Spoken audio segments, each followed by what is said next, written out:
నమస్తే, welcome to our channel. గత ప్రభుత్వ హయాంలో ఆంధ్రప్రదేశ్లో పెద్ద ఎత్తున లిక్కర్ స్కామ్ జరిగిందని చెప్పి ఆరోపణలు వస్తున్నాయి. మరి దీనిపై కూటమి ప్రభుత్వం అయితే విచారణ చేపట్టింది. ఇదిలా ఉంటే మిథున్ రెడ్డి ఈ లిక్కర్ స్కామ్లో ఈయన పేరైతే బాగా వినిపిస్తున్న నేపథ్యంలో ఆయన ముందస్తు బెయిల్కి వెళ్లారు. మరి దీన్ని ఏ విధంగా చూడాలి తెలుసుకునే ప్రయత్నం చేద్దాం. దీన్ని పూర్తిగా విశ్లేషించడానికి మనతో పాటుగా ఉన్నారు సీనియర్ పొలిటికల్ అనలిస్ట్ కొత్త రవీంద్ర బాబు గారు. సార్ నమస్తే. సార్ నమస్తే sir, YCP Lok Sabha floor leader Mithun Reddy ఇటీవల కొన్ని వ్యాఖ్యలు అయితే చేశారు. సార్, నా పైన నా తండ్రి పైన అనేక ఆరోపణలు చేస్తున్నారు, అందులో ఒక్కటి కూడా రుజువు చేయలేకపోయారని చెప్పి ఆయన వ్యాఖ్యానించారు. మరి ఇదిలా ఉంటే ఆ నెక్స్ట్ డేనే పెద్దిరెడ్డి రామచంద్రారెడ్డికి హైకోర్టు షోకాజ్ నోటీసులు ఏవైతే ఆయనకి ఇచ్చారో ఆ దానిపైన పిటిషన్ దాఖలు చేసుకుంటే దాన్ని కొట్టివేశారు. ఈ రోజు చూసుకున్నట్లయితే మిథున్ రెడ్డి ముందస్తు బెయిల్కి వెళ్ళారు. సార్, లిక్కర్ స్కామ్ లో అసలు ఏ విధంగా చూడాలి వీటన్నిటిని? మీరు ఇంట్రోలో ప్రస్తావిస్తూ పెద్ద స్కామ్ లిక్కర్ స్కామ్ అన్నారు. విషయం ఏంటంటే నిష్పక్షపాతంగా దీన్ని విశ్లేషించే ప్రయత్నంలో భాగంగా నిజాలు తెలియజేసే ప్రయత్నం చేద్దాం. భారతదేశ చరిత్రలో స్వాతంత్రం వచ్చిన తర్వాత the biggest scam Andhra Pradesh liquor scam. అంత పెద్ద స్కామ్ అది. ఇప్పుడిప్పుడే స్పెషల్ ఇన్వెస్టిగేషన్ టీమ్ కాన్స్టిట్యూట్ చేశారు 5th February 2025లో. అది విచారణ మొదలు పెడతా ఉంది, విచారణ జరుగుతూ ఉంది. సిట్ కాన్స్టిట్యూట్ చేసిన second day, third day Tadepalli palace దగ్గర ఫైర్ యాక్సిడెంట్ అయింది. సో ఈ రెండింటికి ఏం లింక్ ఉందనేది ప్రజలందరికీ తెలుసు, ఇంకా వివరంగా మనం చెప్పవలసిన అవసరం లే. ఆ విషయం అక్కడ ఉన్నప్పుడు అసలు ఎలక్షన్కి ముందు జగన్ రెడ్డి గారు ప్రజలకు ఇచ్చిన హామీ ఏంటి? మద్యపానం నిషేధం చేస్తా అన్నాడు.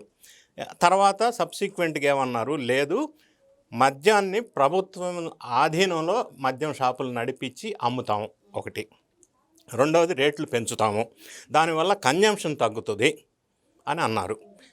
విషయానికి వచ్చినట్టయితే ఆంధ్రప్రదేశ్లో 3250 వైన్ షాప్స్ ఉన్నాయి.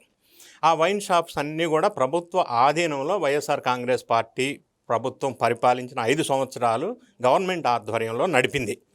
ఇది పెద్ద స్కాము, కొద్దిగా టైం పడుతుంది, అయినప్పటికీ కంప్రెస్ చేసి జస్ట్ అవుట్లైనే చెప్తా.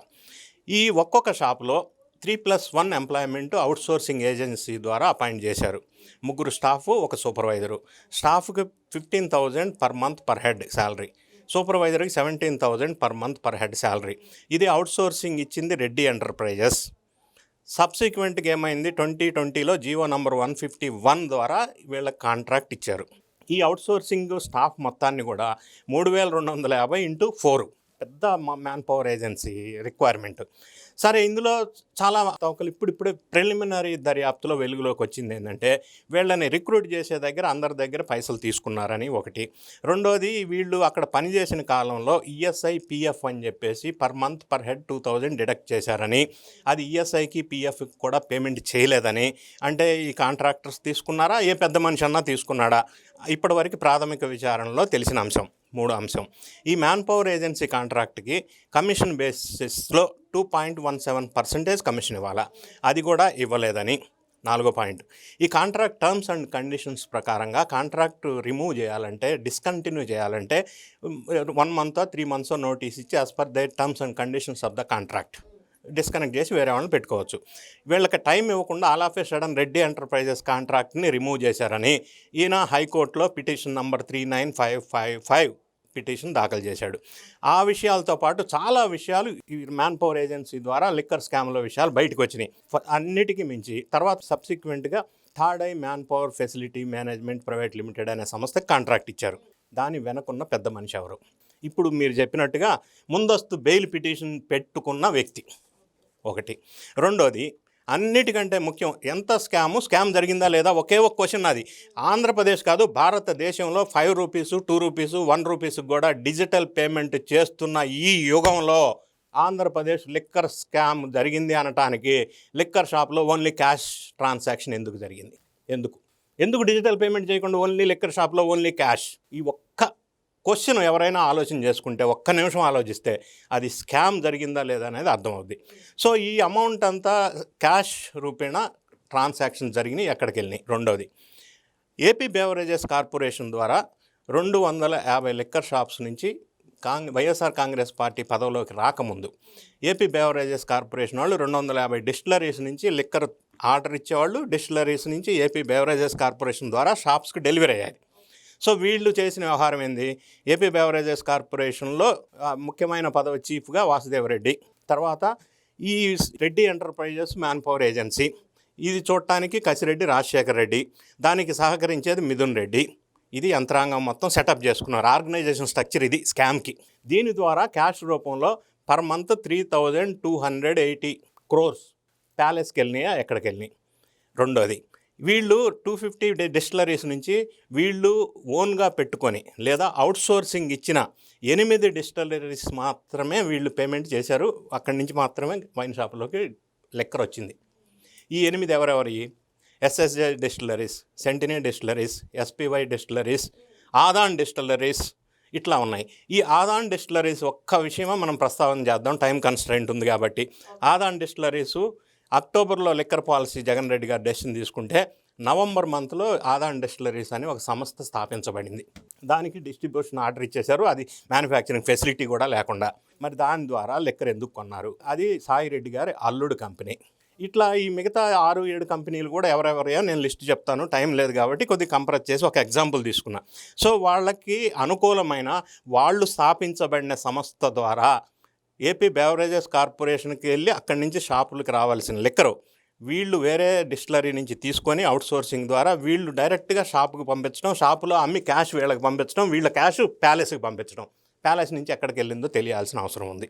ఇప్పుడు కొత్తగా నిన్న వెలుగులోకి వచ్చిన అంశం, ఈ క్యాష్ పద్మావతి జ్యువెలరీస్ ద్వారా 350 టన్నులు గోల్డ్ కొన్నారని, అది ప్యాలెస్లో ఉందని నిన్న వెలుగులోకి వచ్చిన అంశం. సరే, నిజాలు సబ్జెక్ట్ టు కరెక్షన్, అది వార్తలు ట్రోలింగ్ అవుతున్న విషయం మాత్రమే చెప్పాను. సో ఇంత పెద్ద స్కామ్ జరిగినప్పుడు సరే, ఇన్వెస్టిగేషన్లో ముందుకెళ్తున్నప్పుడు కసిరెడ్డి రాజశేఖర రెడ్డి పేరు నేను చెప్పట్లా, స్పెషల్ ఇన్వెస్టిగేషన్ టీం చెప్పట్లేదు.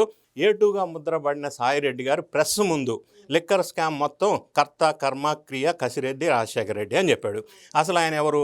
అప్పట్లో గవర్నమెంట్లో ఐటీ అడ్వైజర్గా ఐటీ మొత్తం వదిలేశాడు, లిక్కర్ మొత్తం చూసుకున్నాడు. ఎందుకు ఐటీ అడ్వైజర్ ఏంటి, లిక్కర్ బిజినెస్ చూసుకోవడం ఏంటి, అందులో మతలబ్ ఏంటి? సో ఈ డిస్టిలరీస్ ద్వారా షాపులకు వచ్చింది, క్యాష్ రూపంలో ప్యాలెస్కి వెళ్ళింది, అక్కడి నుంచి గోల్డ్కి వెళ్ళిందా లేకపోతే ఇంకో విదేశాలకు వెళ్ళిందా?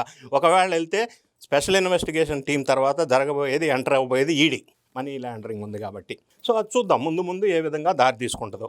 ఇప్పుడు మనం విషయానికి వచ్చినట్టు, ఇప్పుడు సాయిరెడ్డి గారు చెప్తుంది కసిరెడ్డి రాజశేఖర రెడ్డి పేరు, మిథున్ రెడ్డి పేరు చెప్తున్నారు.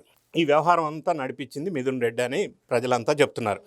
కాదు అని అనుకుందాం, మిథున్ రెడ్డి గారికి అరెస్టు నోటీస్ ఇచ్చారా? ఇవ్వలా. మరి ఈయన ఏ బేస్ తోటి కేసు బుక్ చేయకుండా, నోటీస్ ఇవ్వకుండా ముందుగానే భయపడి కోర్టుకి వెళ్ళి నన్ను అరెస్ట్ చేయొద్దు, ముందుగా బెయిల్ ఇవ్వండు అని మొరపెట్టుకోవాల్సిన అవసరం ఏమొచ్చింది? అంటే ఆయనకి తెలుసు రాబోయే రోజుల్లో ఆయన ఇన్వాల్వ్మెంట్ ఉన్న విషయం, వాస్తవాలు వెలుగులోకి వస్తాయి, ఆయన అరెస్ట్ చేస్తారు అని ముందు జాగ్రత్తగా అలర్ట్ అయ్యాడు. ఎందుకు అలర్ట్ అయ్యాడు? ఆయనకి తెలుసు కాబట్టి ఒకటి. రెండోది, ఇన్వెస్టిగేషన్ టీం ద్వారా తెలియవచ్చు. విజయసాయిరెడ్డి కూడా బయట పెట్టే అవకాశం ఉంది. ఎందుకంటే విజయసాయిరెడ్డి ప్రెస్ మీడియాలో మాట్లాడుతూ ఒక ధమ్కీ ఇచ్చాడు, నాకు అన్ని విషయాలు తెలుసు, సమయం వచ్చినప్పుడు చెప్తా, నాకు ప్రొటెక్షన్ కావాలి కదా బా అన్నాడు. అంటే ఏంటి? చెప్పకనే చెప్తున్నాడు ఆయన విషయాలన్నీ తెలుసు అని. అంటే విజయసాయిరెడ్డి అప్రూవర్గా వెళ్తే మిథున్ రెడ్డి వాళ్ళ నాయన లేకపోతే జగనన్న ఇంకెవరు జైలు బాట పడతారో తెలియదు. ఈ విషయాలన్నీ ఆలోచన చేసుకొని మిథున్ రెడ్డి ముందస్తుగా బెయిల్ అప్లై చేశాడు. సరే, అది వస్తుందా సెకండరీ. సో ఇంత పెద్ద స్కామ్లో ఇన్వాల్వ్ అయినప్పుడు ఒక మిథున్ రెడ్డియే కాదు, వాళ్ళ తండ్రి కూడా భూభాగవతాలు రోజుకొకటి వెలుగులోకి వస్తుంది, ఎవ్రీడే ఒకటి వస్తుంది. ఈ విధంగా చూసుకున్నప్పుడు వైఎస్ఆర్ కాంగ్రెస్ పార్టీ నాయకులు, గతంలో పనిచేసిన మంత్రులు, ఆయన జగన్ రెడ్డికి సెకండ్ లెవెల్ థర్డ్ లెవెల్లో ఉన్న వాళ్ళంతా ఏదో ఒక అక్రమ కేసుల్లో జైలు బాట పడుతున్నప్పుడు, సాయిరెడ్డి భాషలో చెప్పాలంటే ఈ తాడేపల్లి ప్యాలెస్ ఒక కోట, కొంతమంది కోటరీ, రాజుగారు కోట దాటి బయటికి రాడు, బయటికి రాకపోతే నెక్స్ట్ ఎలక్షన్లో గెలిచే అవకాశం లేదని విజయసాయిరెడ్డి చెప్తున్నాడు. ఆయన స్టేట్మెంట్ బేస్ చేసుకొని నేను చెప్తున్నా. సో ఈయన ఇప్పటికైనా రియలైజ్ అయిపోయి ఈ అక్రమాలు చేసిన వాళ్ళు జైలు బాట పడతా ఉంటే, వైఎస్ఆర్ కాంగ్రెస్ పార్టీ పడవ మునిగిపోతూ ఉంటే ఏం చేయాలో అర్థం కాని పరిస్థితుల్లో Jagan Reddy working from Bengaluru palace, మనకి ఇక్కడ అఫీషియల్స్ వర్క్ ఫ్రమ్ హోమ్ కదా, సో ఆయన working from Bengaluru palace realisation వచ్చి ప్రజల్లోకి వెళ్ళి పార్టీ శ్రేణులను కాపాడుకుంటే పార్టీ నెక్స్ట్ ఎలక్షన్ దాకా ఉంటుందో, లేకపోతే మనుగడ ఉండే అవకాశం లేదు అని ఆ A2గా ఉన్నవాళ్ళు దగ్గర మనుషులు మనకు చెప్తా ఉన్నారు. అది బాలినేని శ్రీనివాసరెడ్డి కావచ్చు, విజయసాయిరెడ్డి కావచ్చు, వాళ్ళ అత్యంత సన్నిహితులు చెప్తున్న మాట ప్రకారం వాళ్ళు బయట ప్రపంచానికి తెలియజేస్తున్న వాస్తవాలను బేస్ చేసుకొని చూసినట్టయితే లిక్కర్ స్కామ్తో పాటుగా చాలా స్కామ్స్ 1 by 1 వెలుగులోకి వస్తూ ఉంటాయి. కొంతమంది పెద్ద తలకాయలకు అది చుట్టుకునే అవకాశం కనిపిస్తూ ఉంది. సో ఈ మిథున్ రెడ్డి లాంటి వాళ్ళు ఇంకా చాలామంది చాలా కేసుల్లో ముందస్తు బెయిల్కి వెళ్ళే అవకాశం కూడా కనపడతా ఉంది. మరి ఈ స్కామ్ లో మిథున్ రెడ్డే కాకుండా ఇంకా చాలా మంది కూడా ముందస్తు బెయిల్కి వెళ్ళే అవకాశాలు ఉన్నాయని చెప్పి సార్ చెప్తున్నారు. Thank you sir. Thank you.